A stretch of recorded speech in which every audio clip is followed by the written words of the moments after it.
Hi, and welcome back to another episode of What to Expect When You're Arrested.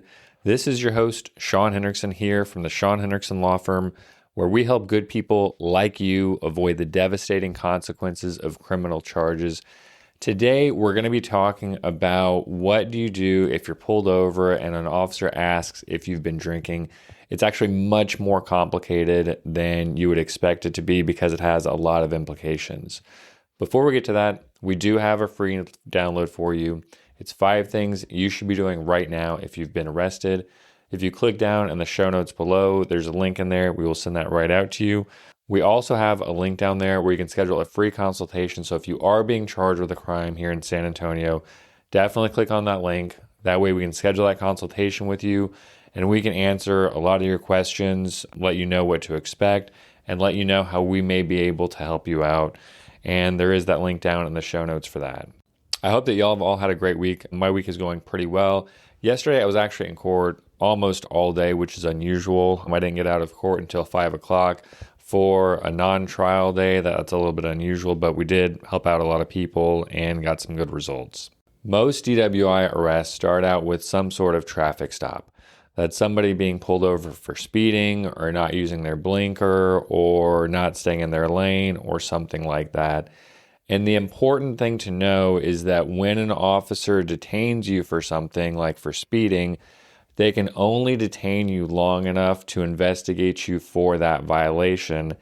And an officer has to have reasonable suspicion to believe that you're breaking the law to detain you for something. So if an officer pulls you over for speeding, first, they have to have reasonable suspicion to believe that you are speeding, and that can be their radar. It can be that you're going a lot faster than the traffic around you. They have to have something that they can point to before they can pull you over for speeding. And when they do, they can only stop you long enough to write you that ticket for speeding. However, if the officer gets reasonable suspicion to believe that you've been breaking another law during that stop, then they can extend it so that they can investigate that other crime too. That means that if you're pulled over for speeding and an officer smells alcohol in your breath, or if they ask you a question like, how much have you been drinking, or where are you coming from, and you mention that you're coming from a bar, that gives them reasonable suspicion now to investigate you for a DWI, which means that they can do field sobriety tests and everything else to see if you are intoxicated. That's what you don't want to have happen. You don't want this officer who pulled you over for speeding to turn this into a full-blown DWI investigation. And they can't ask simple questions because it doesn't extend the stop long enough to violate your constitutional rights.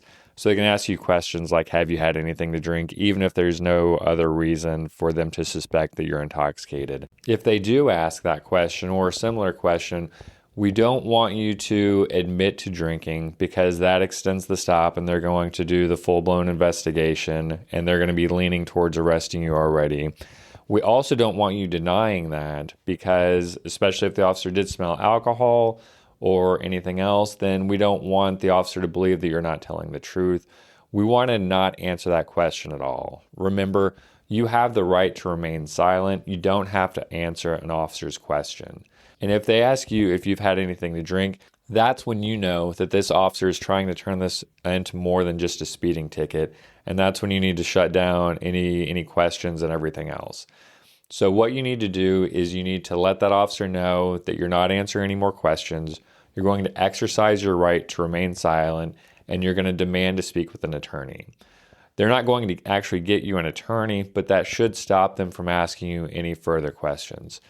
If the officer does have reasonable suspicion to believe that you're driving while intoxicated because there's alcohol in your breath or any other reason, then they can extend that stop, but it's important that you shut everything off then. You don't want to answer any more questions, and if they ask you if you're going to do the field sobriety test or ask you to step out of the car and they start doing the test on your eyes, which is generally the first field sobriety test, you want to refuse to do those field sobriety tests. Those field sobriety tests are not there to help you out. And a frequent thing that I hear officers telling drivers is, I just need to make sure that you're okay to drive and then you'll be free to go. That is a complete lie. Remember, the burden is on them. An officer has to have probable cause before they can arrest you. you have no obligation to prove to them that you are okay to drive.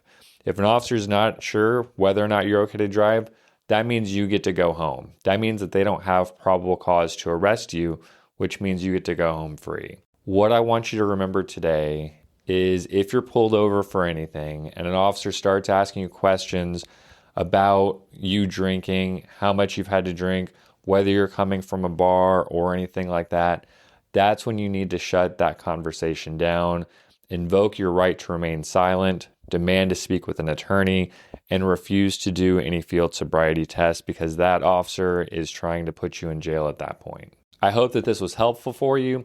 If you do have any questions, or like I said, if you're being charged with a crime, you can always give us a call at 210-405-6410, or you can use that link down in the show notes. Schedule that free consultation. I'd be happy to have a conversation with you about your case, answer any questions that you have, and let you know how we may be able to help you out. I hope that you have a great day.